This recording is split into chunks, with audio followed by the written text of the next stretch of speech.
من لزنجير وتناف ودار وبرد باكم نية لتلتم كان بوم كرجن هشتا ظلم كردم أمن لكردستان آرام لوی کردستان هر کسی که دوید داگیر بکتن سپیده هوا باش بیتن افروجی پروگرام بیانی 24 حتی خدمت هوا بچندین برگا بابتن جواز دیگل مدا بمینن افرو برگا بابتن ما دی برگا بابتن گلک سایبدن سپیده باش متین سپیده باش بیتی دیرین ایدارم تیا باش بی سپیده همی تماشاوان وارگیرین کردستان 24 باش بیتن دیرین امی ایرو بحثا دو توراکن تورایی که دی بحثی به کتابی کن ماده هوشبر تيروريسبي لتوري دو جامي بحث ياريا شطرنج بكن امي بحث لمفاينوي هم نسان زيان ممكن هل بتجربوان هادو توران ديري مدو ميوان طيبه جهنا امي جنگش بجماتين بريا ام دس براپورتو تيارين خوب كاين ام هيدارين افرو ام حوالك جلك خوش بوجو تيارين كركوكا دل كردستان ور بگرين هر وكي ديار كوان چلو هرش كاجميرن دايا عراق ام هيدارين افرو حوالن جلك خوش هبن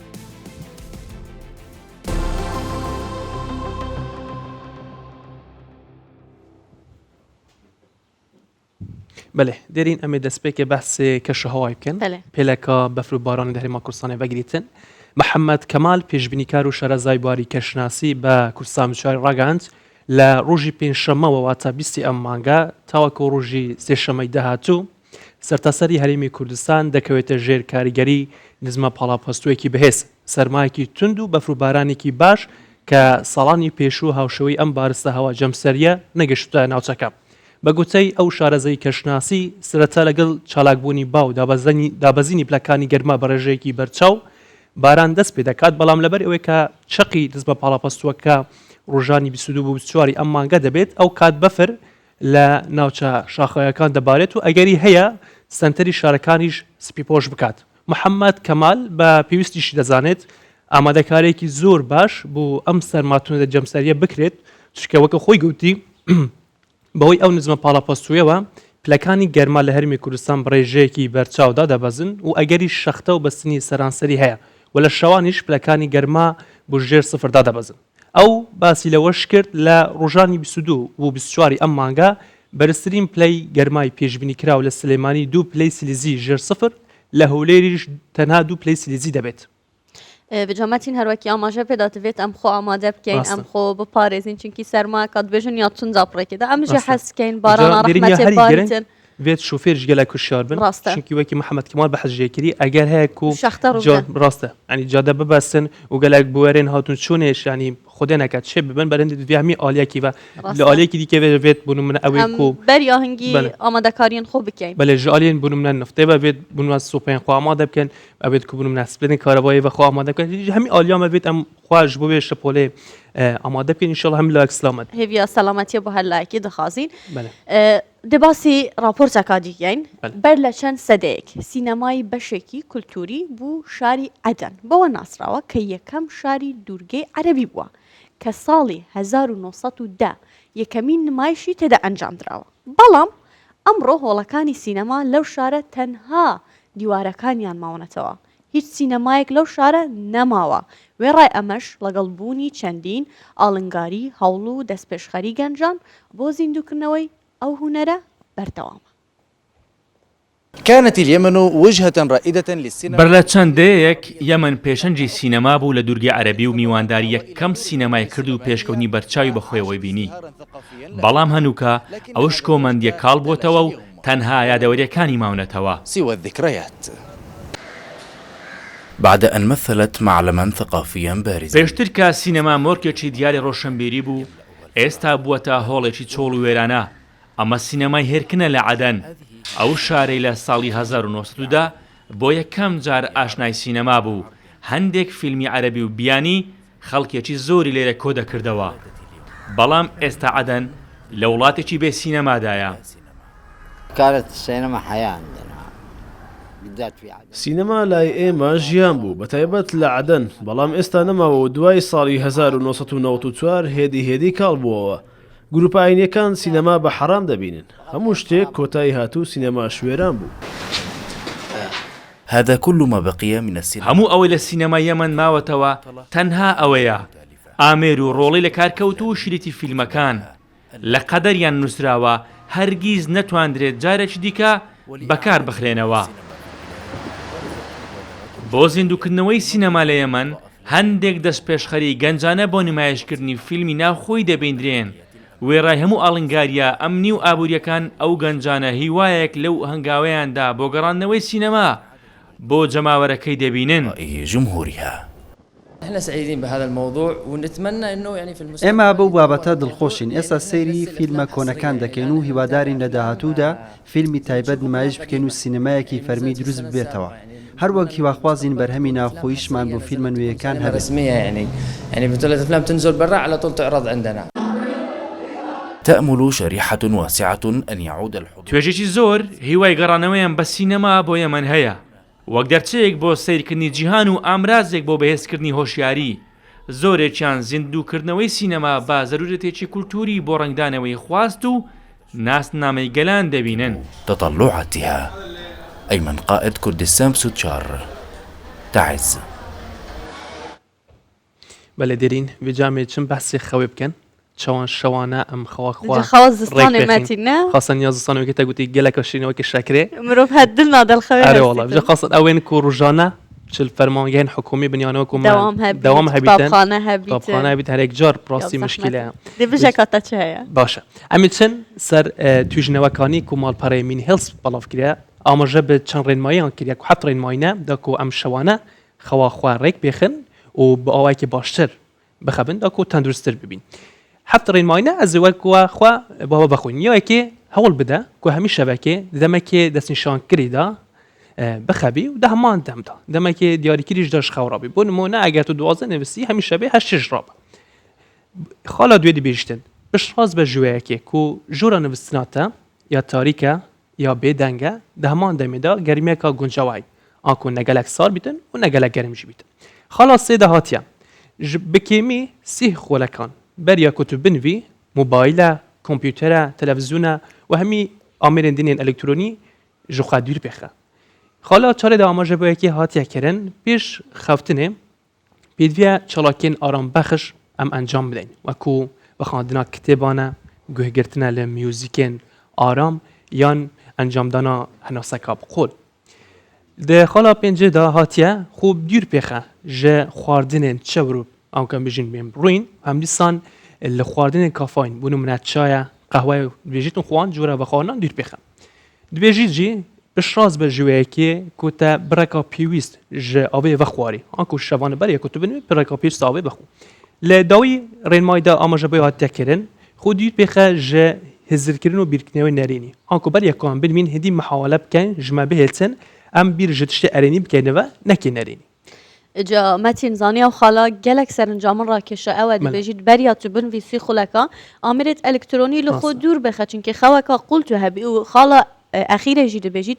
بە ئەرێنی بهزرە بە ئەرێنی بنوە بۆ ئەوەی تو سپێدێ بە ئەرێنی دەست بژیانە بکە چونکی ئەوە چۆی ئەوە تێتنیش مشکلە دێرین ئامەتەن ئەکڕاستنە بەسی کوردستان و عێراقی بکەن لە هەمی جیانێ هەر کەسێ بەری بنویتن دەستویستە تەلەفۆنی موبایلێ و دەمێش خەوژ ڕات بیت ئەکەم تشتێک و بکەتن دەساکەتی کا چ باتیە ئینستاگرام سناپچاتێ تۆڕن جوواکی ئەوواکی گشتی چ مەسج باتینە ڕاستە بە گەلێک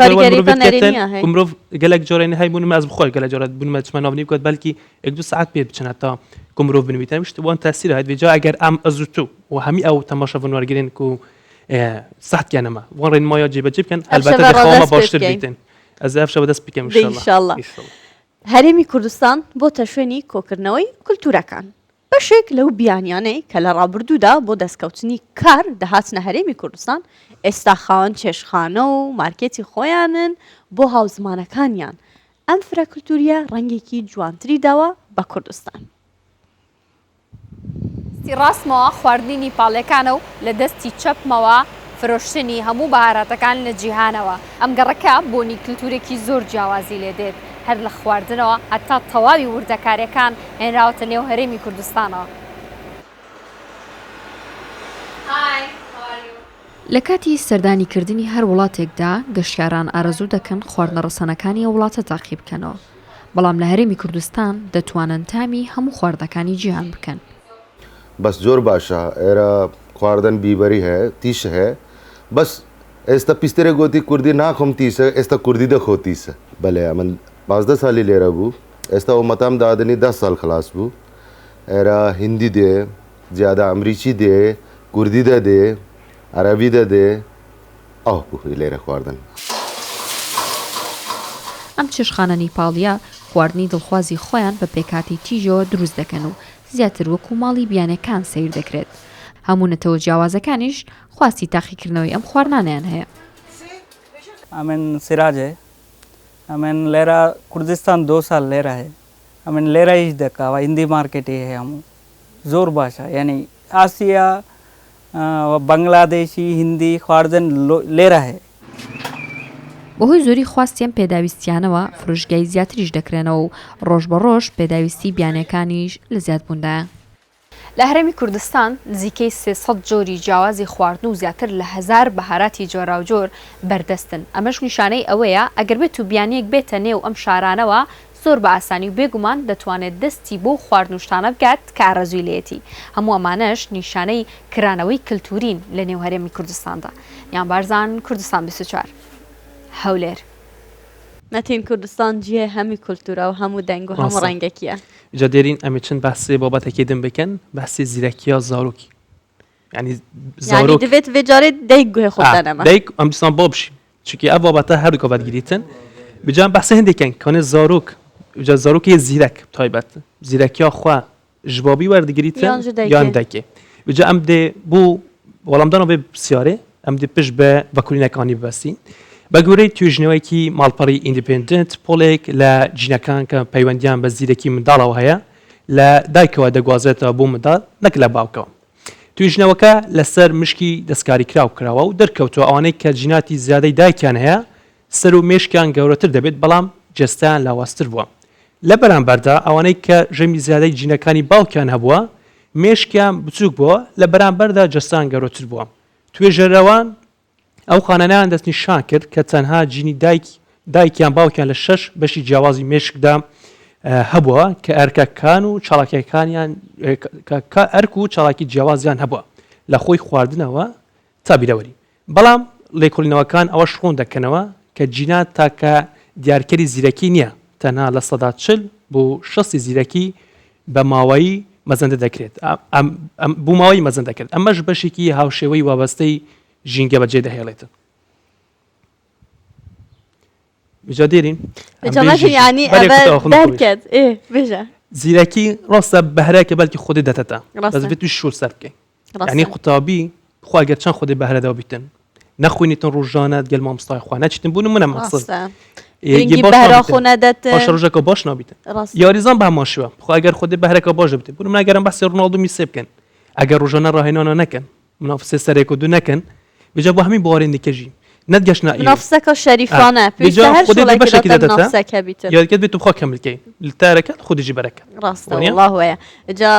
مەتین نوکە بۆمە دیار بوو و ئەوێن زیرەک زیاتر هەلگرێت جیناتت دایکێت خۆنە ئەگەر یەکی زیرەک بیانی دایکێتمەت زیرەکن ماشەڵڵا بجا بەش بەر هەندێک ئالی زانستی بە ژبەر و دای خوددانێ دوو کرومۆسومێن ئەکسە لێ سەڵام خوددانێ کرومۆسومەکە ئەکسە دە هەمان دەمدەوەی ئەوە ژباتکەتن و جیناتێن زیاتر یەن دایکێ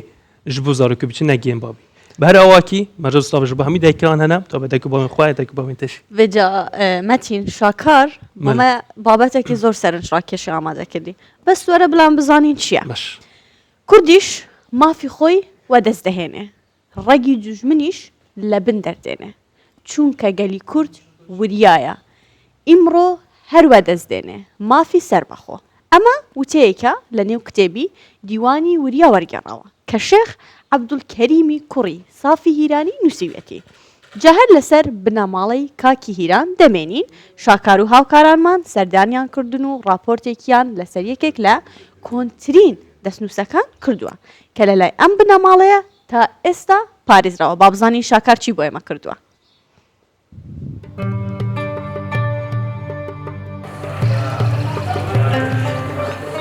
کۆنترین دەستنووسی هەرێمی کوردستان لەم تەچەیە پارێزراوە. ئێرە تەچەی کاکی هیرانە.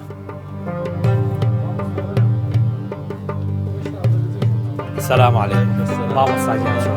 ئەحواڵە سیحەتێ.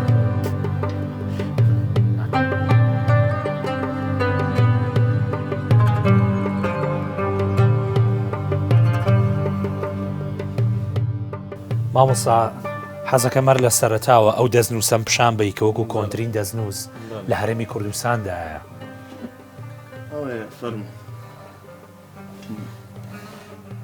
ئەمەی کایبینن کۆنترین دەستنووسە لە هەرێمی کوردستانە کە لەم تەچیەدا پارێزراوە.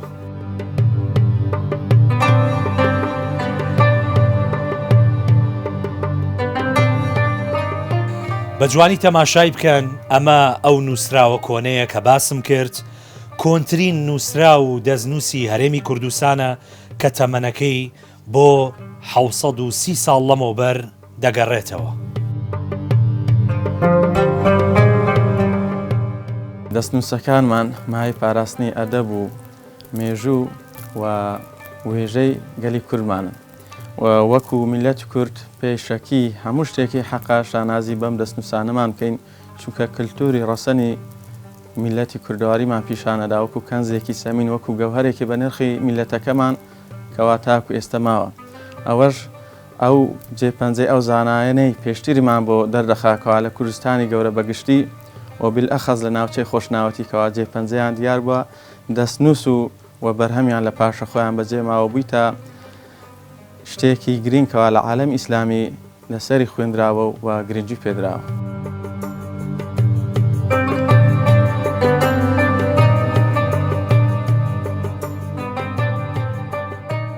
ئەم دەستنووسەش تەمەنی زیاتر لە 200 ساڵە لە شاری کۆیە نووسراوەتەوە چونکە بێحەقیمە لە زمانی باپیرە شێخ سولەیمانەوە هاتوچۆ هەموو شۆی کۆیەمان زۆر بە حوتێکیەکمان لەوێ هەبووە لەگەر بنەماڵەی مەلای گەورەی کۆیە هاموشەیەکی زۆرمان هەبووە. ئینجامەش یەکێکە لە دەستنووسەکان کەوا تاریخی بنەماڵەکەمان بەحسەکە. سەبارەت بە مێژووی تەکیە کاکی هیران مێژوەکەی ئەگەڕێتەوە بۆ 300 ساڵ پێش ئێستا لەسەر دەستی باپیرە گەورەمان شێخ سولەیمانی کاکی هیرانی یەکەم کە مەشهور بە بەمیری سۆر کە جەنابیان سەرەتا لە منتیقەکەدا وەکو میرێکی خۆجەیی لە چارچێوەی ئەمارەتی میرنشینی سۆران سنووری میرنشینی سۆرانیان بەدەست بە و سەرپەرشتیان کردو.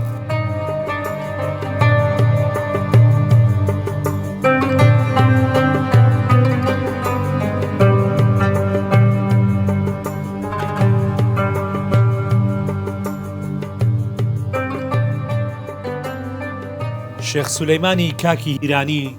300 ساڵ لەمەوبەر ئەم ئەشکەوتەی هەڵکۆڵیوە بۆ ئەوەی خوداپەرستی و عیبادەتی تێدا بکات نەوە دوایینەوە هەموو جێنشینەکانیشی.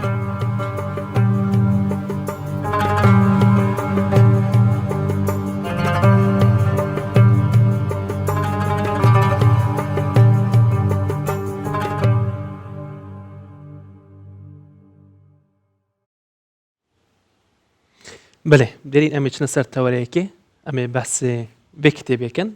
مادەی هوشبەر بجمعتين بحثت بريت بحثاوي كتابي بكي جارة كاديشي لبياني بسشار ما بحثا مادين هوش بركيا بس چونكي بابته كي جلا جرينجي ام حزي كاين البروغرام بياني بسشار هر دم جخت كاين سروان بابته ابن جرينجي بو كمالغاي وشاركنا بو كمالغاي هي مادي هوشبر به تيروراس بديتنياسي جلك كسنه جلك بازرگان كوكو بازرگان خودنياسي لدراسي دا توان بارن بزاوان كان بهمي اواكي مادين هوشبر جولاتين دراسيان جاليين بين نافري ما كردستان دا وجيرة بفروشن بجا بحث كنا زتر سر سبار مادين هوشبر وشواني هاتنا وان وبازرگاني وان ما ميوانداريا خوديه به پرتوكي مامسا نهرو عثمان كريا بله مامسا نهرو دقلك بخيراتي زور سپاس سلام برياكو از بسياري خود اس بكم حس كم بزام تبوش افنوا هل بجاتي مادي هوشبر تيروسبي بله مادي هوشبر دەمێ پێشەشی زۆر سپاسی بەڕێبەرایەتی گشتی ڕاگەیان و چاپ و بڵاوکردنەوە بکەم وەزارەتی ڕۆژشەمبیری هەڵسان بە چاپکردنی ئەم کتێبە و مادەی هۆشبەر تیرۆری سپی لەگەڵ زیاتر لە 4000 پۆستەر بە دروشمی جیاواز بۆ هۆشیارکردنەوەی تاشی کۆمەلگا لە مەترسیەکانی مادەی هۆشبەر لەسەر کۆمەلگا و تاشی کۆمەلگادا. بەڵێ زۆر تاکید لەسەر مادەی هۆشبەر دەکرێتەوە لەسەر ڕاستباردەی سەرۆک هەمیشە ئەو قسەی کردووە کە دەڵێ دەبێ هەمومان بەرەنگاری مادی هۆشبەر بینەوە تاشی کۆمەلگا لە هەموو ڕوانگەکەەوە هۆشیار بکەینەوە. بەڕاستی نیاخانیش وەک ئەندامێکی لێژنەی باڵا لەسەر ئاستی ئەنجومەنی وەزیران نوێنەری وەزارەتی ڕۆشنبیریشە پێشنیارەشی بۆ کردم گوتی دەمەوێت چەند بەرنمەیەک بکەی لەسەر مادەی هۆشبەر ئەمنیش هەڵسام لە جیکەی زیاتر لە 16 بەرنامەم کرد لەسەر مادەی هۆشبەر هەموو کەسایەتی شارەزا و پسپۆر لە مادەی هۆشبەر هێنام ڕاستەخۆ چاوپێکەوتنەکانم کرد و چەند چاوپێکەوتن ئەوەی گرنگ بوو بەڕاستی لە ناو بەرنمەکە هێنامە دەرێ کۆمەڵک بابەتی تریشم کۆ کردەوە لەگەڵ چەندین چاوپێکەوتنم لەگەڵ بەندکراوەکان کرد چونکە ئەو چیرۆکانێکی تێدا هەمووی واقعینە ڕانی ڕاستەخۆ لەگە بەندکراوەکان کران کە چۆن تووشی مادی هۆشبەر بوتن و چۆن ئاڵوودە بۆتن و کاریگەریەکانی چی بووە لەسەری یعنی چیرۆکان هەمووی واقعیە بەڕێستەرۆ ئەم حەسکەین پرسیار بچین بڵام زیاتر ئەمن دەمەوێت پێشەشی کە بزانین ئەو کتێبە لە چیەوە دروست بوو یعنی ئەو پرۆگرامە چۆن سەوێش ئەس حەسکەم بۆ من بێژی کێ هاوکاریاتە کرد لەوێ نویسێنێ دانی تو دبێ گەلەکە بیرۆکە دامن بەس کێ زیاتر هاوکاریاتە کرد کو تو بێ کتێبێ بنویسی بەڵێ ئەو بیرۆکەیە وەگوتم نیاخان بیرۆکەی بۆ ئەوە کردم پێشنیارەکەی بۆ کردم گوتی دەمێ شتێکی وا بکەی منیش بەڕاستی دوو برای ئەزیزم هەیە لە نەقیب ئەرکان بیبانی و نەقیب محەممەد حەمید ئەوانە هەر ئەفسەری مادەی هۆشبەرن لەناو بەڕێبەتی نەهێشتنی تاوان قسەم لەگەڵیان کرد و گوت دەمەوێت شتێکی وا بکەم یعنی پشگیریان کردم خۆ هەڵناگری دوایش ئەو بەرنامانم کە کرد کەسانی پسپۆر یعنی لە مامۆستانەی جامیعە ئەوانم هێنا ئەوانی شارەزا و لە وەزارەتی کاروباری کۆمەڵایەتی یعنی ڕاویشکارەکان کەسا ئەوەی شتیان پێ بەڕاستی یعنی کە دەزانن ئەو مادەیە چەندە کاریگەری هەیە لەگەڵ ئەوانە شتەکانم هەموو کۆ کردە و کردمە ئەو کتێبە ئەو چیرۆکانەشم بۆ ئەوە کرد لە ناوبەندیخانە کردمە ئەو کتێبە و زەرەر و زیانەکانی مادەی هۆشبەر لە ئەوەڵی و هەتا کۆتایی هەموو کۆ کردە و کردمە ئەو کتێبەی مادەی هۆشبەر باش مامسە نەهرو تەباسنێک کرد و دەگەلێک پێوە مژول بی چەند ڕۆژن تو پێوە مژول بووی مانگە بووە یان ئەمە زیاتر لە 6 مانگەم خەرچی و کتێب بەڵێ دەستەکانە چەند جیهان کرد هاتۆ تا کتێب ئامادەکردی لەو چەند جێ وەڵاهی ئەگە بڵێم 100 جێم زیاتر کردووە باز معلوماتم کۆ کردەوە معلوماتەکانش بە وردی یعنی هەر هەمووی نەک ئەوە یعنی هەر لە ئاڵوودەبوونەکەی هەر لە زەرەر و زیانەکەی جەستەی دەرونی عەقڵ کۆمەڵایەتی ئابووری هەر هەموو بە تەفاسیلشی کردوتەوە یعنی کە دەزانیت چەندە زەرەر و زیانی هەیە لەسەر هەموو بوارەکاندا هەموو کۆ کردەوە و کردمە ئەو کتێبە باشە بەڕێز نەهرۆ ناوەڕووکە vê کتێبە بە شێوەیەکی گشتی بەحسا چتیەتن بەڵێ ناوڕۆشی ئەگەر لە بیدایەتیەوە کە ئاماژەم پێکردووە بیدایەتی دەستم پێکردووە خۆشیارکردنەوە دەبێت هەمومان هەوڵ بدەین نەگەم من هەموو تاکەشی کۆمەلگا هەموو کەسە ڕاگەاندەکان هەموو دەستگاکانی ڕاگەاندن هەموو ناوەندەکانی خوێندن وەزارەتی خوێندی باڵا وەزارەتی پەروەردە یعنی هەمومان هەوڵ بدەین کارێک بکەین بۆ هۆشیارکردنەوەی تایبەت لە ناوەندەکانی خوێندن ئێمە دەبێت تەرکیز لەسەر ناوەندەکانی خوێندن بکەین بۆ ئەوەی ئەو جیلێ ئێستا کە تووشە بێ بەڕاستی لە هەرزەکارن لە تەمەنی 18 بۆ 25 تا 30 ساڵی ئەوەندە یعنی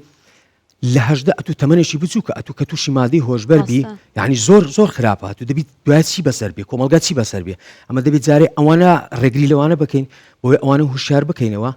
ئەوەی ترت بەخۆی چار دەبێ بەڵام کەمە ڕێگریما کرد ئەویدی کۆتایی پێدێ ئەوەی دواوە بەزەمە با پێشەکەی بگرین زوو بۆیە داوا لە وەزارەتی خوێندی باڵا و وەزارەتی پەروەردەکەم بەڕاستی لە پاڵ وانەکانی تر نەبێتە وانەیەکی فەرمی بەڵام هەر نەمانگانە هەفتانە سمینارە کۆڕێک بۆ هۆشیارکردنەوەی ناو قوتابیان ینی ئاماژەی پێ بکەن کە بزانن بەڕاستی ئەو کتێبەش زیاتر بۆ ئەو چینەم ئەوە کرد وتمۆبیلە لەسەر هەموو قوتابخانەکانم دابش کردووە بۆی هۆشیارێک بدەنە ئەو قوتابیانی کە لە پاڵ خوێندەکەی مامۆستا هەرنا دەدەقەک بۆیان باس بکە کە زەرەر و زیانەکانی مادی هۆشبەر چەندە کتێبە دەبشکی یان دەبشکی بەڵێ من دابشم کردووە ئێستاکە هەفتەی ڕابردوو عەرزم کرد ناساندم کتێبەکە بەڵێ ئێستاکە زۆر من لەسەر ناوەندەکانی خوێندن دابش کردووە لە ناو مەکتەبەکان نەگەر دەستگا ڕاگەیاندەکان ئەوە دابشم کردو بەڵام هێشتان ماوێت ینی ڕێژەشی باشم ماوە و ئەو بەردەوامە ڕۆژانە دابشی دەکەم بزانم شوێنەکە سوودی لێ دەبینن بەڕاستی کە بۆ نمونە ئەلێرا و باسی ئەوە دەکەی یعنی هەموو لام دەزانێت کە شتێکی وایە بۆیە پێم خۆشە هەموو ناوەندەکانی خوێندن تەرکیز لەسەر ناوەڕۆشی کتێبەکە بکەن کە بزانن چەندە زەرور زیانی هەیە چونکە تاو شیم بۆ کردوتەوە هەم لە مادەکانیشم چی کردوتەوە کە کاریگەری بەڕاستی ئەستەوە ئامارێک دوێنێکە یەک ئامارت بۆ دەخوێنمەوە لە 11 مانجی ڕابردوودا مانجیەک تاوەکو 11 ئەو بەس ساڵی ڕابردوو 1439 تۆمەتبار دەستگیر کراوە 677 تۆمەتباری بەکارهێنەر ئەو بەس ئەوانی بەکاریان هێناوە 762 تۆمەتباری بازرگان فرۆشتێرارەکان باشە 465 کیلۆ مادەی هۆشبەر دەستی بەسەرداگیراوە لە ماوەی 11 مانگ ئەجا دێمە سەر دوو مانگەکەی تریش 29400 شید حەب مادەی هۆشبەر دەستی بەسەرداگیر لە ماوەی 11 مانگ لەمە هەتا مانجی 11ەوە لە مانجی 11 بۆ مانجی 12 ئەوەش ئامارێکی ترە دوێنێ بەڕێز نەقیب ئەرکان بیبانی ئەفسەرە لە بەڕێوەبەراتی گشتی بڵاوی کردەوە دەڵێ لە ماوەی ئەو دوو مانگەدا 35 تۆمەتبار دەستگیر کراوە بیانی بۆ نەسبێژ هەندێکی بیانی بوو هەندێکی خۆش وایتیا بوو بەڵام زیاتر بیانیەکانن بەڕاستی 49 کیلۆگرامی کریستال یعنی کریستال ئەمڕۆکە بۆتە دەردێکی کوشندە ناو کۆمەڵگای ئێمە یان تۆ ڕێژەکە 50 کیلۆ گیراوە 49 کریستال بووە 2 کیلۆیان هیرۆین بووە باشە یعنی دەبی ئەو ئامارەت دەبیت چ بێ کریستال چ بکە یعنی چووکە هاشتێکی وەک بڵێ هەرزانیشە هەر کیلۆیەک 1000 گرامە هەر 1000 گرامی ئەگەر بە گرامێک بەشی 3000 بەکاری بینی 153,000 بەکاری دێنی تۆ بکەوتە ناو ڕێژەک بکەوتە ناو کۆمەلگای ئێمە یعنی جگە لەوانی بەکاریانێنە ئەدی ئەوانی بەکاریان هێنا و تووشە بن دەبێت چیمان بەسەر بێ جا بۆیە دەبێت ئێمە ڕێگر بین بە هەمومان ینی بەڕاستی زۆر یعنی لە ماوەی دوو مانگان 51 کیلۆ ڕاستە وانە ئەمە دەبێت هەمومان هوشیار بین و بزانین تاچی کۆمەلگا هوشیارکەنەوە خەڵکانێک هوشیارکەینەوە کە ئەو شوێنانەی بەڕاستی پێویستیمان بە کۆڕ و سیمینار و یعنی دەستگا ڕاگەاندنەکانیش بەڕاستی وەک پێویست نینە من پێم خۆشە زیاتر یعنی بەرنامەیەکی تایبەت هەبێت لەسەر هۆشیارکردنەوەی مادەی هۆشبەر بۆ کۆمەلگا تاچی کۆمەلگا جگە لەوەش کۆڕ و کۆبنەوە سیمێر لە ناو نامەدەکانی خوێندن کە ئەو چینەی کە تووشە بن ئەوانە بەجەمامستا لە کوردستان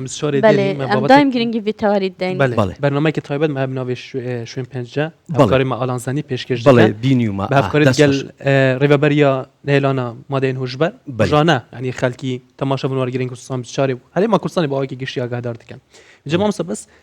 دەرین بەحسیان مارێکی کە ڕاستی کریستال باوەکی گەلێک بازرگان بێتێتە بکرێن بەڵێ بۆچی بەس کریستال ینی بۆچی هێندە زۆر کریستال بەڵێ کریستال مادەکە هەم هەرزانە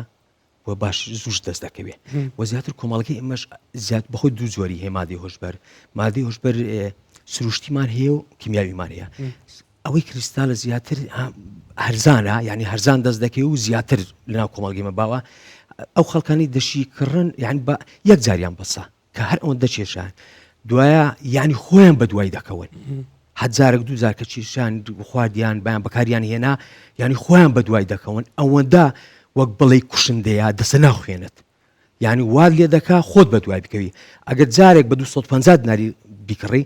بڕوا بکە جداری دوم و سێم ئەگە 50,000 بیدەچی دەیکڕی ئەوەندە دەسە ناخوێنت و ناو مێشکت و عەقڵت تێکەدا یعنی وا کاریگەری هەیە لەسەر مرۆڤەکان بۆیە دەبێ ئەمە ئەوە یعنی بە هەموو شێوەک بن بڕ بکەین نابێ ڕێگە بدەین بەڕێز نارۆ ناوهێنانی ئەمانە یان بڵێن دیاریکردنی نرخەکانیان وا لەو کەسانە ناکات کە ئێستا بەکارهێنەری مادەی هۆشبەرن بڵێن کریستال نرخەکەی گرانترە بێت تامەکەی خۆشتر بێ یان ئەمە زیاتر بڵاوەترە ئەم جۆرەیان باشترە دەزانین چێمە بەستمان یان کەسێک کار بەکارهێنەری نییە بەستم لە یعنی بەکارهێنانەکەیتی لەوانەیە ئەوەی بازرگانەکە بیر بداتی بە 250 دینار بداتە گوێی لێ نییە بەڵام جاری دووەم دەستی بە 50,000 لێ کڕی کاریگەریەکە ئەوەیە ینی چێش ئەو کەسانی هاوڕێن ینی بەڕاستی هاوڕێ خراپ تووشی ئەو کارە ساتانت دەکا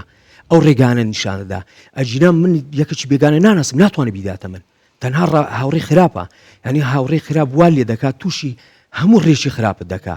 بۆیە تکایە کە هاوڕێ خراپ هەر کاتێک شتێکی پێگوتی ئیرادەت هەبێ بڵێن نە ستۆپی پێ بکە ینی بڵێن چونکە ئەوە دەتکوژێ هەر هاوڕێ خراپە دەتکوژێ بۆیە هەمیشە بڵێن نە بجي مقصد من لفه هندي مثلا استا من بكار هنر نيم هاوريكم هي بكار هنرا دلي كريستال وهي اميتروا اوي والله بيستوما كاما وايا دبا منيش بكاري بينم تاچن بيوستا سانسور بكري كناوا كان دياري نكرين نرخه كان دياري نكرين بخۆی ناوەکان بەربەڵاو بڵێن لەڵێ ئێمە هەمومان دەزانین 180 زۆری هەیە هەر یەکە بە جۆرێکە بەڵام بڕۆ لە گۆگڵی لە سێرچەشی لێ هەموو دەداتێ یعنی ئەوە ناشاردرێتەوە کە مادەکان بە داوای مادەی هۆشبەرکە یعنی پێت دەڵێ بەڵام پێویستە ئەمە خەڵک هۆشیارکەین و بە دوای نەکەوێ یعنی ڕێگری لێ بکەین یعنی کە بزانین کاریگەری خراپەکانی چۆنە بۆیە ئەمە دەوێت ڕێگری ئەلەوە بکەین بەڵام ڕێگری ناتوانین لێ ناوەکەی بکەین ناوەکە ساوت و باسی تریاک بێ هەموو خەڵک دەزانی تریاک چییە حاشیش چییە بەڵام ئەمە شتێکی تر هەیە ئەو نێرگەلە و ڤەیپانە بەڕاستی من دەستخۆشی لە ئاسایشی هەولێر و گشتی دەکەم بەڕاستی ینی زۆر کۆنتترۆلی وەزعەکەیان کردی ئەستاکە ئەستاما گڵاس ئاوە کە من دەیخۆمەوە لەوانە هیچ کەسێک نەتوانێت بێ لە دەجێ دەمی من ئاوی بخواتەوە بەڵام وەرە تۆ ڤەیپەکە یا خۆت نێرگەلەیە یعنی دادنیش مەزموعە هاوڕێیەکە تو نازانی چیتەیە لە دەرەوەدی نازانی چیتێ کردووە یان لە کافتریاک نازانی چیتێ کردووە ئەو سۆندی دەداتەوەی دەیداتەوەی دەڵی ئەوەیە بەدەم یەکەوە یان ڤەیپە ینی پێشەن نییە کا دوقبێنە دوقمی لێدەم ئاخەوت چۆن دەبێ مەیدێ یان لەی وەرمەگرا ینی ئەوانە زۆر کاریگەری تو نازانی چی تێدا بەڕاستی ئەو ڤەیپە کارەساتە ئەمە نازانین چی تێدا و چی تێدانەیە کە دەهێنن بۆ ئێرە بۆیە یعنی بەڕاستی ئەلێرە کە قەدەغە کرا دەستخۆشیان لێ دەکەم ئیشێکی زۆر چاشیان کرد یعنی ئەوە ئەو ڤەیپات و دەدێ لەوانەیە مادەشی هۆشبەری تێدا بێت و نەزانی 10 کەس بچێشێ 5 کەس بچێشێ ئەتوها 5 توشت ژەمامسە هەر ژبلی ڤەیپێ گەلێک جۆرە هەر چەندە بخواز نەرگلێ ناکێشم لە گەلێک جۆرە ئەبێت کو نەرگلێت کێشن دەبێژن ئەم نەشێ ینی بهێلین گولێش بۆ دەبێژن هەندێک مادان دکەنە ناو نەرگلێ دەوەل بکارهێنەرە دکەتن کو نەشتن نەوەتا چەندی ڕاستە بەڵێ کردویانەوە وە دەستشتیان بەسەرداگرتووە و کافتریاشیان داخستووە و ینی دەبێت زۆر هوشیار بین نێرگەلە سەلەوانی یەکێک نێرگەلە لە کافتریایەک بچێشێ نەزانێ باشە جارێک دەشێت دڵ ئەی ماشەڵڵا چەند بەتامە نازانی کاریگەریەکەی چییە بۆ ڕۆژی دواتر یەکسەر مێشی بۆی لێ دەدات و ئازەدا جەستەی دەیەوێ یەکسەر دەچێتەوە وێ دەڵێ نێرگەلە کەچی وەک دوێنێم بۆ دانیوە ناژڵێ دەڵێ وەک دوێنێم بۆ دانیوە کافتریای لە بەرپرسیان ئەوش نەزانی هەر یا ئینای بەڵێ ئەخە نازانین ئەسا کافتریا ینی بەردەوام لێژنەکان بەڕاستی لە ناکەو بەسەر کافتریاکان دادەدەن ینی هەموو پشکنینش جوانیان بۆ دەکەن ئەستا زۆر کۆنتترۆلکرا و زۆر وەزع باش بووە ئیشەڵڵا هەوڵیش دەدەین زیاتر کافتریاکان بڕە ناکەم ینی ئێستاکە لە ناو هەولێر شتی وا هەبێ بەڵام ینی ناشکری بڵێ هەر نییە تو نازانی بەڵام دڵنیا بە ئاسایشی هەولێر بەڕێوبەراتی نهێشتنی مادی هۆشبەرەکان بەردەوام چاویان کراوەیە بەردەوام هەوڵ دەدەن ڕێگری دەکەن و هەر زانیاریەک هەر شتێکیان لەسەر کەسێک بوویان ئاڵوودە بوون یان زانیان هەز دەکەن کە ئەو کەسە ئاڵوودە بووە بەڕاستی با پەیوەندی بە بەڕێوبەراتی ئاسایشەکان و کەسانی ئاڵوودە بووش ناسراون یعنی دەناسرێنەوە چەند نونەکی یعنی کە بەڵێ مادی ئەگەر بتوێ یەکێک براسیەوە بە مادی هۆشبەر چەند نیشانەی تێدایە هەمیشە گۆشەگیرە بەردەوام دەچێت لە ژوورێکدا دەنیشیە خۆی لە هەموو خوشک و برا و خەزم و دۆست دوورەخە بەردەوام چرخی پێەیە شقاتەی پێەیە جێ دەستی سوپان دیارە شمەکەکانی دایم سوپایە ئەو چاو بروانەی بەردەوام ڕەشەبی لەرزۆکەبی ددانەکانی هەڵدەوەرێ دەموچاوی سیز دەبێتەوە دێتە خوارێ زەعیفە بێ یعنی هەمیشە هەوڵ دەدا بۆی کە ماڵەوەیان بستنە سەفەر ئەو خۆی بە دوور بخێن نەچێ یان لە دایرە بێ ئیفاد بێ ئەو هەمیشە هەوڵ دەدان نەچێ یعنی خۆی بە دوورەگرێ گۆشە گیری بەگشتی خۆی لە هەموو کۆمەلگا و خێزان و تاک و تەنها هاوڕێ ئەو کەسانی کە ئاڵوودە بوون بە مادی هۆشبەر پێ خۆشە بەردەوام لەگەڵ ئەوانە بێ یعنی هەم گۆشەگیرە بێ بخۆی بەڵام کەسێکی دەبێ وەک خۆی بێ دایم ئەوها لە سوچێکەوە دانیشێ داما و هەمیشە ئەوها وەک بڵێ کەسێکی ڕۆح لەبەرشی مردووە یعنی دایم سستا زەعیفە بێ دایم بەردەوام دەستی دەلەرزێ یعنی هەستی پێ دەکەی دایم خۆش دوورە خاتەوە ئەسا بێتە ئێرە دانانیشی لێرە یەکسەر دەچی لەو پەرنیار لە سوچێکەوە دادنیشیە داما و دەمینێ باش ما ئەو نیشانانە بیناسینەوە. باش ما بەحسی نیشانان کرد لێگەران بینە بەسێ شیاندنەوەی بکەین تاکو چەند هەرێما کوردستانê ینی کاریا سنتەرên حکومی ku بکارهێنەرên توش bûên madeyên hojber yani careka dî vegerên nava jingê nava xêzanê da بەڕاستی پارساڵ بوو بەڕێز سەرۆکی حکوومەت بەردی بناغی سنتەرێکی شاندنەوەی مادەی هۆش بەڵێ مادەی هۆشبەریدانا هیوادارم بە زووترین کە ئەو سنتەرە ینی دروست بکرێ و دەست بەکار بێ ینی بەڕاستی ئێمە سنتەرێکی وەمانە بۆ ئەوەی چارەسەری ئەوە ئەو کەسانی ئاڵوودە بووکەین کە ئاڵوودە بوونا بە مادەی هۆشبەر چارەسەر بکەین بەڵام ئێستا کە وەک بڵێ لە بەندیخانەنە یان لە بەندیخانی هەم ئەرکێکە لە ڕووی ئابوووریەوە بەسەر حکوومەتیشدا بەڕاستی ئەمە ئەوەی کامە کە دەڵێن هۆشیار بکەینەوە کە سنتەرێکمانە خەڵکی هۆشیار بکەینەوە ئەو کەس لە بەندیخانەیە ئەرچی هەیە مەسروفی هەیە ئەوش لەسەر حکوومەتە باشەمە دەتوانین حکوومەت لە باتی ئەو پارەی لە بۆ بەندکراوانە سەرفکە شەقامێکی پێ بکەین نەخۆشخانێکی پێ بکەین قوتابخانێکی پێ دروستکەین یعنی ئەوە لە ڕووی ئابووریەوە هەم زەریریشە بۆ حکوومەت کاریگەری دەکەوتە سەر حکوومەتیش بۆیە پێم خۆشە یان بەڕاستی هەمیشە خەڵک وشیار بکەین و لە ڕێی کتێبەوە کتێب بەڕاستی کتێب بۆ ئەوە نییە تەنها ئەمە کەسێک بیخوێنێتەوە یان خوێنەری بخوێنێت و تامێکی وەگر چێژێکی لێوەگرێ بۆ خۆی و بەس یعنی بەڕاستی ئەوە پەیامێکە ئێمە دەتوان لێ ڕێگەی کتێبەوە هەم خەڵکی کۆمەلگا و خەڵکی هۆشیار بکەینەوە کۆمەلگا هۆشیارکەینەوە تاشی کۆمەلگا هۆشیارکەینەوە بینە سەرخەت هەر لە ڕێی کتێبەوەش دەتوانین خەڵکانێکی بۆ کۆ بکەینەوە بۆ ئەوەی خەڵکی پێ هۆشیارکەینەوە کە کتێب کاریگەری خۆی هەیە رجا بارس نهرو لكتابة خدا لابارا هشتو تو بحثا چیروکا کا زیندی یا کچکا تمن 24 سالی کی دشی به ولاما کا قربا من بحثاوی بکی تچاوا دس اف کیجا پیدا کرد تو چاوا چو دفوی تچاوا گوی خدای تچاوا کرد اف چیروکا زیندی بله او چیروکا واقعیه او کتا براستی يعني كذبوا لمالا زيران اگر بكرتي باسي بكم او كتا لقل مالا زيران الشان ديارة كركا وقتي خوي خوشي ويستيو بيك شاد بونا والحاصل بويت الزواج زيان كرديو زيران بونا لري زيرانيتيوا يعني وايلي هاد خواستي او عائلة شرك شيشيان نبوا او لدمي خويانوا باشا من او تشيروكا باسكم واقعيه چاو پێ خدم لەگەڵیان کردووە بەڵام ناوەکان نابێ ئەمە وەکو ئەلامی ناتوانین باس کە باسی کردووە ئەمە هیچ کێشەمان نەبووە ئەوە ژنەکە بەخۆی باسی کردووە هیچ کێشەمان نەبوو بەڵام هاوڕێی خراپ وای لە مێردەکەی کرد کە مادەی هۆشبەری پێ بەکارهێنا کە مادەی هۆشبەری پێ بەکارهێنا یعنی وەیلی هات سیارەی لەسەردانا خانی لەسەردانا ماڵی لەسەردانا پاری هەبوو پارەی لەسەردانا بەس لەسەر مادەی هۆشبەر دوایە پارەی نەما هەمان برادر بزانە پلانی برادری خراپ چۆنە برادەرەکەی خۆی کە ئەوی مادەی هۆشبەری داتێ هەم ئەو بەخۆی پارەیدایە باشە قەرزی کردلی قەرزی کردو بە پارەی قەرزەکەی مادەی هۆشبەرەکەی لە برادرەکە خۆی دەکڕیەوە باشە یعنی وەی لێ هات ئەوەش نەما کەوتە بن قەرزەوە یعنی پێم بەڕاستی پێم ناخۆشە و ئەو قسەش دەکەم یعنی وای لێ هات خێزانەکەی خۆی تەسمیلی برادرەکەی کرد یعنی بەداخەوە یعنی وای لە زەختی وای لە خێزانەکەی ئەوش چی برادری خراپ ئەوەندە زەختی لێ کرد ئەوەندە زەختی لێ کرد ناچار بوو هیچی بەدەستەوە نەما لەناو خەڵکیش ناتوانێت کاکە کە هیچی نەما خەڵک قەرزی ناداتێ سیقەی پێ نەماوە متمانەی نەماوە کە دەزانێت کەسێکە ئەو هەیە کە هیچ خەڵک سیقەی پێ ناکە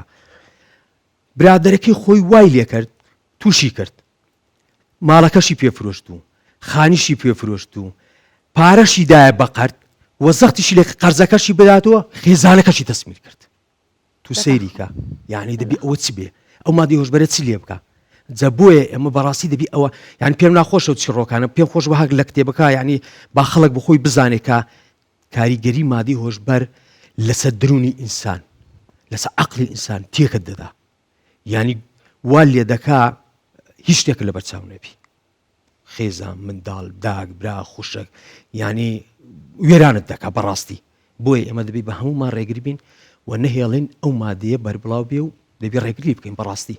بەڕێز نەهرۆ زۆر سپاس کە چاو لە گەرمەدا بوو سپاس بۆ ئامۆژگاریەنچە هەر هەبیتەوە سەلامەتی سپاس دەکەم سەلامەتی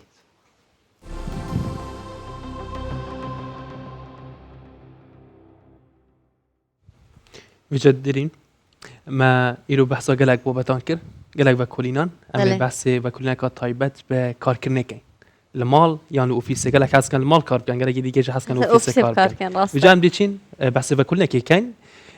بي انجامی تویجنوی که لالان زانکوی کامبریجی بریتانی انجام دروا کارکردن لدروی مال جولی جستی وکو بپیروشتن و پایسکیل رقورین زیاتر دکات با تکرایی 28 خلک جولت لروجانی بیکاری زیاتر دبید تویجنوکا اوی خصوص ترو جولی جستی لرگی چون سرکاری روجانا هلی جولی بردام دادات بجسته بشوی کی بردام و رخراو لبرانبردا تویژنەوەکە گەیشتوتە ئەو ئەنجامی ئەو کەسانەی کە لە ماڵەکانیانەوە کار دەکەن بە تێکرای ڕۆژانە 32 خولەک جولان کەم دەبێتەوە بەمەش جوولەی ڕۆژانەی ئەو کەسانە سنووردار دەبێت بەراورد بەو کەسانەی لە دەرەوە کار دەکەن تویژنەوەکە ڕێنمای ئەو کەسانە دەدات کە لە ماڵەوە کار دەکەن بۆ قەرەبۆکردنەوەی کەمبوونەوەی جوولەی ڕۆژانەیان پێویستە ڕۆژانە وەرزش بکەن و بە پێ بڕۆن جەماعەتی انت بەحسەوان دەکرد تو وەرزشت کەی و تو پێتڕۆی روجانا؟ نا والله أساس كيف يا زاني تشبرك روجانا يعني خاصة أبيكو دناوا دزجاي كي راجان نكار بكتن يعني روجانا كيمي هالساعتان لدوامه لسه الكرسي باش أنا بيت شيء مالي ساعات تكي يعني 6 ساعتين شوي ورزشو بس إن شاء الله ميدس ورزشيش بكن كوتا تبريار دا شوا خوا خود شكي أس بيش نيران بوتات كم تورش أيام دس ورزشيش بكن رينا إن شاء الله بجا ماتينام دس تواريخ خوي دوي كاين هر وقت دس بيكي أماجا بيدا شطرنج هندكس هيا بيعري ناوي دبن هندكس هيا بهور كروي بير بهسكري سيري دكان تواري دومان تایبەت دەبێ بەیاری شەترەنج تایدا باس لە سوودەکانی و یاسا و ڕێسەکانی دەکەین بۆ ئەمە بەستەش مامۆستا کاردو ئاکۆ محەممەد ئەندازیار و ڕاهێنەری نێودوڵەتی جێگیری سەرۆکیانەی شەترەنجی ئازادی خانزاد لێرە میوانە مامۆستا تو گەلێک بخێراتی زۆر سپاس کە تو ئەڤڕۆ میێوانێ مابووی زۆر سپاس بۆ ئەم دەرفەتە زۆر سپاسی کەناڵی سەتەلایتی کوردستان بسیار دەکەم کەەوە جاری دووەمە من دێمە زۆر بۆ باسکردنی بابەتی شەترەنج زۆر سپاس بجا مامۆستا بەحسێ vê یاری بکەین بە شێوەیەکی گشتی تو لە چاوە بەحسکەی پێناسەکە vê یاریە بکەین یاری شەترەنج یارێکی کۆنە و لە دەرزەمانەوە خەڵکێکی زۆر هەواداری هەبووە پێشی دەگوترێت لعبة الأمراء والملوك يعني لە قەدیمەوە مثلا خەڵکێکی زۆر هەواداری بووە هەر بۆ زانانی بەڕێز شتان بارزانی نەور یاریزانێکی زۆر باشی شەترەنج بوو زۆر باشیش ئەم یاری زانی و ئیتیمامی پێداوە خەڵکێکی زۆر لە ئێستادا لە وڵاتانی دەرەوە و لە هەموو دنیاش هەوادارێکی زۆری هەیە لەبەر ئەوەی کۆمەڵێک سوودی هەیە ئیشاڵڵا ئەگەر دەرفەت هەبوو لەم بەرنامە بۆتان باز دەکەم باش مامۆستا زیاتر کیش وڵاتی تێدەکردن یاریە شەترەنج هەنی دەزانیاری هەبن لە زۆربەی وڵاتەکان ئێستا تقریبا وڵاتێکی محدود نییە مەسەلەن تقریبا لە جیهاندا زۆر بەربڵاو بووە يعني حتى لە وڵاتانی ئەفریقیا لە ئەوروپا لە ئەمریکای جنوبی لە وڵاتی کوردستان لە ئاسیا لە شەرق لە هەموو شوێنێک یاری دەکرێت باڵەوانتەکانیش زۆربەی لە هەموو وڵاتەکان دەکرێت و لە زۆربەی کشوەرەکانیش ئەمە یاری ئەنجام دەدرێت جا مامۆستا یاسا و ڕێسان vê یاریە چنە چی یاسا و ڕێسان تایبەتەنە بەڵێ خۆی لە پێشودا شەترەنج یاسایەکانی زۆر جودا بوو لەگەڵ ئێستا بەڵام لە دواتر کۆمەڵە گۆڕانکاری بەسەرداهات جاران دەیانگوت شەترەنجی شەرقی و شەترەنجی غەربی بەڵام شەترەنجی غەربی ئێستا بەربڵاو کە هەموو ئەو پاڵەوانتە نێودەوڵەتیانش کە دەکرێت هەمووی هەر بەو ڕێسایە نێودەوڵەتیانەی کە بە شەترەنجی غەربی ناسراوە بەوە دەکرێت کۆمەڵێک زۆری پاڵەوانەتی هەیە مەسەن پاڵەوانتی بلیتس هەیە کە زۆر خێرایە و پاڵەوانەتی مەسەلەن ڕاپید هەیە کە تۆزێک خێرایە و پاڵەوانتی کلاسیکیشی ئەمانە ئەم سێ زۆرە پاڵەوانتێ زۆر بەربڵاون لە جیهاندا ئەنجام دەدرێت باشە مامۆستا ئەگەرم باسی نەوە وێ یاریەدا بکەن زیاتر ئەو کەسایەتین هەن پیاون يعني بس أفرتي ناتكلم بس پاشانە خۆی ئەم بۆچوونە دەتوانم بڵێم تا حدێک هەڵەیە لەبەرەوەی ئێستا ئافرەتی زۆر باشیش هەیە مەسەلەن لەم یاریە بۆ نمونە سێ خوشک هەبوون پێیان دەگوترا ئایلەی پۆلگار کە خەڵکی وڵاتی مەجارستان بوون ینی خەڵکی وڵاتی هەنگاریا بوون باوچیان عالیمەکی نەفسی بوو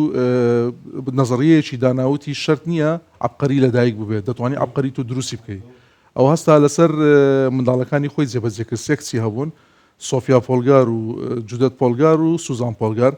کێکەچیان لەوانە جودێت کە لە هەرەمیان گچکەتر بوو بۆ یەکێک لە یاریزانە هەر بەناوبانگەکانی عالەم و لەگەڵ ئەسی کوڕان ململانەی دەکرد ینی زۆر بەهێز بوو وەختێک لە دەباشترین داریزانەکانی عالەم بوو لە ئەستی کوڕان نەک لە ئەستی کچان ینی ئەطرافی بە مستەوای کەس نەدەکرد لەگە مستەوای کورگەمەی دەکرد بجا مامۆستا بەحسی کاتی کرد لە کی یاریە گەمترین کاتای و کاتەوێ چەندە خۆی ئەوەی کە ستانداردی عالەمی هەیە لە 3 دقیقە کەمتر نییە مەسەن 3 دقیقە و 2 ثانیە بەڵام هەندێک پاڵەوانتی هەیە لە ئۆنلاین دەکرێت پێ دەگوترێت بوڵێت ئەوە تقریبا تۆزێک دوورە لە شەترەنج تەنها بە سورعاتە بەڵام ئەوەی کە عالەمیەن و کە لە پاڵەوانتە نێودەوڵەتیەکان دەکرێت لە 3 دقە و 2 ثانیە کەمتر نییە پێ دەگوترێت بلیتس گیم. باش مامۆستا بەسە هەرێما کوردستان و یاریە شەترەنج بکەین هەرێما کوردستانی چەند یانە مەهنەش بلیۆنە هەوە. بەڵێ ئێستا خۆشبەختانە لە هەرێمی کوردستان ئەوەی کە ئەو یانانەی کە مەسەڵەن شەترەنجیان هەیە ئەوەی کە تایبەتە بە شەترەنج تەنها یانەی شەترەنجی خانزاد لە هەولێر و یانەیەکی تریشتا دروست بە پێ دەگوترێت یانەی مەلیک ئەویش هەر تایبەتە بە شەترەنج بەڵام کۆمەڵە یانەی تریش هەنە مەسەڵەن وەکو وەرزشینە بەڵام بەشی شەترەنجانە وەکو یانەی پێشمەرگەی سلێمانی کە ململانەی باش دەکەن لە مەسەڵەن پاڵەوانتەکانی عێراق و هەروە ئێستا یانەی برایەتیش حالێن لە دەوری عێراق بەشداری دەکە بەڵام ئێمە وەکو یانەی شەترەنجی خانزاد بەیانەی دایک ناو دەبرێن لە بەرەوەی یەکەم یانە ئێمە لە ساڵی 1990 دامەزراین لە ڕۆژی 14 کە هاوکاتە لەگەڵ ڕۆژی لە دایکبوونی بارزانی نەمر فکرەکەش ئەو کاتە لەو بابەتەوە هات کە جەنابیان بەڕێزیان کە هەوادارێکی زۆر باش شەترەنج بوو ئێمە پێمان باش بوو یانەیەکی تەخەسوسی دروستکەین کە هەم خزمەتی شەترەنج بکەین و هەم زۆرترین کەس لەم یانەیە کۆ بکەینەوە. جەمۆسەمە بەحسان دێ بکە هەروەکی مەزانیەوە پلانەکە هەی گەل وەزارەتە پەروەردە ئەو چاوایە. زۆر سپاس ئەمە لە ساڵی 2013 کە دەستەی کارجێریمان وەرگرت پرۆژێک بە مێشکمان داهات کە خوێندنی شەترەنج لە قوتابخانەکان بەڕاستی ئەو پرۆژەیەکی نیشتیمانی بوو کۆمەڵێک دسۆزی شەترەنج لایەنەکەمان هەستاین بیرۆکەیەکمان داڕشت کە چۆن وا بکەین شەترەنج ببینە قوتابخانەکان چونکە خۆتان دەزانن کۆمەڵێک سوودی هەیە بۆ منداڵان و بۆ فێرخوازان ئەوە بوو پرۆژەکەمان داڕشت بەڵام کۆمەڵێک ئاستەنگ و بربەست هاتە پێشمان ینی ماوەی 10 ساڵ خەریکی بووین خۆشبەختانە لە کابینەی نوێمی حکوومەتی هەرێمی کوردستان بە سوپاسەوە بەڕێزان بەسەر بەڕێوەبەری گشتی مامۆستا سەرتیب حەسەن و مامۆستا کاو و هەروە دکتۆر ئالان حەمەسعید کە پاڵپشتێکی زۆر باش بوون و هەروە لەر دەمێت سوپاسی بەڕێز مامۆستا بورهان ئەرگوشیش بکەم کە ئەوش دەورێکی زۆر باڵای هەبوو خۆشبەختانە توانیمان پرۆژەکە بگەین لە ئامانج و لە ئێستادا کتابەکان ئەو پەرتوکانەی کە ئامادەمان کردووە طبع کراوە و دەکرێت لەم ساڵدا بخوێنرێ ئینشاءڵڵا. باش مامۆستا بەحسی قوتابخانە و زاروکان و شەترەنجێکێت یعنی یاریە شەترەنجێت تا چەند ji بۆ زاروکان مفا هەیە ڕۆژانە چەندی بکەن ئەگەر هەندێک بەحس جێ بکەی. زۆر سپاس ئەمە پرسیارێکی زۆر باشە بەڕاستی ئێمە خۆتان دەزان بەهۆی ئەم پێشکەوتنە خێرایی کە تووشی وڵاتان بوو ئەم ئامێرە تەکنەلۆجیانەی کە ئەو ئامێرە زیرەکانەی کە بەڕاستی مناڵێکی زۆر ئێستا جیرۆدەی بوون کە ئەمە کاریگەری خراپی لەسەر ئایندە و لەسەر مشتی منداڵان هەیە یاری شەترەنج خۆشبەختانە کۆمەڵێک سوودی زۆر باشی هەیە بۆ بە تایبەتیش بۆ منداڵانی بچووک یەکێک لەوانە کە زۆر گرنگێمە ئاماژەی پێ بکەین کە ئەوەیە پێ دەگوترێت قووەت تەرکیز واتە هێزی تەرکیز زۆر بەهێز دەکات مەسەڵەن ئەو منداڵانەی کە یاری شەترەنج دەکەن حتا لە قوتابخانەکانیش مەسەڵەن ئاستیان فەرقی هەیە لەگەڵ یاریزان زیاتر تەرکیزیان زۆر زیاتر بۆ نمونە خاڵی دووەم کە زۆر گرنگە پێ دەگوترێت پلانینگ ماسە ئەو کەسێک یاری شەترەنج دەکات فێرە پلانینگ دەبێت پلان بە خۆی دابنێت چۆن کاتەکانی تەوزیع بکە هەروەها حەلی مەشاکل مثلا شەترەنج هەمووی پرۆبلمە مثلا تو ئەو پرۆبلمانەی کە دەیبینی و حەلی دەکەی و هەروەها چۆنیەتی مثلا داڕشتنی پلان و حەلکردنی تەختیت ئەوانە هەمووی کۆمەڵێک خاڵن ئەمن ناتوانم بەر لەو بەرنامە خاڵی زۆر بەهێزتریشیە و یەکێک لەوانەی کە زۆر گرنگە بەنسبەت کەسی بەتەمەنەوە کە خۆشبەختانە تووشی ئەلزایمەر نابن کە نمونەشمان هەیە یاریزان یوری ئاڤەرباخ کە یاریزانێکی ڕووسی بەناوبانگ بوو تا تەمەنی 93 ساڵیش یاری کرد یعنی ئەوە لە هیچ رازیەکی تر باوەڕ ناکەم ئەو شتە هەبێ بەڵام لە شەترەنجدا خۆشبەختانە هەیە. مامۆستا تا بەحسە هەندێک کرد و مەسەلەن وەختەوێ یەکێمێ هەی بەس کەسن ئاساییەت هەی مەسەلەن سەعاتا پێوەد بن سەعاتا دێ خەریک بن یە هەی ڕۆژا دێ دانێتن بەس دێ تەرکیزا و لەسە هەندێ بیتن هەتا بڕیارێ بدە چاوە جوولینیتن هیلوان ڕاسترە خۆی پێم گوتی سێ زۆر پاڵەوانیتی هەیە پاڵەوانتی بلیتس کە 3 دقە و 2 ثانیە کەمترینیتی پاڵەوانتی ڕاپید کە 10 دقە کەمترینیتی پاڵەوانتی کلاسیک هەیە لە سەعاتێک بەسەرەوە ئەوە وەکو پاڵەوانتی نێودەوڵەتی بەڵام زار مەسەن ئەو کەسانی کە هەوادارن لە بینی خۆیان یاری دەکەن ئەوە مە بەحسی حاڵەتی ئاساییە لە بینی خۆیان یاری دەکەن دەتوانین بخۆی بە ئیسراحەت خۆی بیر بکاتەوە مەسەن بیر بکاتەوە هیچ حرەکەیەکی پێ باش بێت جوڵێکی پێ باش بێت پلانی بۆ دابنێت جوڵەکە دەتوانێت ئەنجام بدا لەوانێت زاروا هەیە فعلەن ڕۆژێکی خاندیە لەوانەیە گەمەوەخت خۆی پێ دەگوترا بە کۆڕ بە مراسەلە خەڵکەکی زۆر مەسەن هەواداری کۆڕی بە مراسەلەش بوون کەمەیان دەکرد مەسەن لەوانەیە مانجی دەخایەن بەڵام لە ئێستادا ئەو نوع یاریانە تۆزە کەم بووە عالەمیەن زیاتر بە کاتە لەبەرەوەی خۆتان زان کات زۆر گرنگە بۆ هەموو شتێک و پێویستە کاتێک دابدرێت بۆ تەواوبوونی هەر یاریەک. باشه ما صبر آخر بسیار اگر بکم تو بخواد چند دقیقه تقریبا شيء کی ببايع يعني خوي شطرنج مثلا او نییە مثلا بدقيق بيبي گرنگ اويتو بيبي چکە شطرنج خوي یاریی بەسەبرە دەبێ بەسەبر بی مثلا زارو تو لەگەڵ یاریزانێکی ئاسنزمیش یاری دەکەی دەبێ بەسەبر یاری بکەیت ناو زار چکە هەر جوڵەیەکی هەڵا بازەکەی قرس دەبێت دواتر چکە شطرنج مەزاری هەڵەکردنی تێدا نییە یاریش پێ دەگوترێت زیرۆڵک یاتە هیچ بەخت لەناو شطرنجدا نییە بۆیە چیە باشتر یاری بکە ئەو دەیباتەوە زۆر سپاس کەت گەلمەدا بووی زۆر سپاس کەت میوانێمە بووی خۆشبی زۆر سپاس بۆ ئێوەش زۆر سپاستان دەکەم هیوادارم لە ئایندا زیاتر گرنگی بەم یاریە بدرێ و بە زۆربەی وەرزشەکانی ترش بدرێت کە ئێوە پێشەنگن ئەلحەمدولیلا لە گوباری وەرزش زۆر سپاس بۆ ئێوە جارشتر سپاس بخێراتی بجا متین ام بفیشوی هاتینه کتاو برگه و بابتین افرویم پروگرام بیانی 24 لدومایی کش جاره کادی از بیجم هفیا بخصه که باش با جوتیارن مدخازین و کو گوتی فرموده بارزانی جوانه کرکوک دلی کردستانه کمان دلی کردستانه کمان هر پارێز راو بێت باش دێرین بڤێەوە ژەم دموایەتینی بیاڕژەکە خۆش بۆ هەمیاد خوازم بلێ ji bo temaşevanê Kursan biçarê dibêjim ji şeşa Kursan biçar dû nekevin ji ber ku hevkarê me Cemal Batûn serê saet wê bulteyekan û çan pêşkêşke û dawî zanyariyan sebarat bi cûtiyarên Kerkûkê û gelek pirsên ji wara pêşkêşke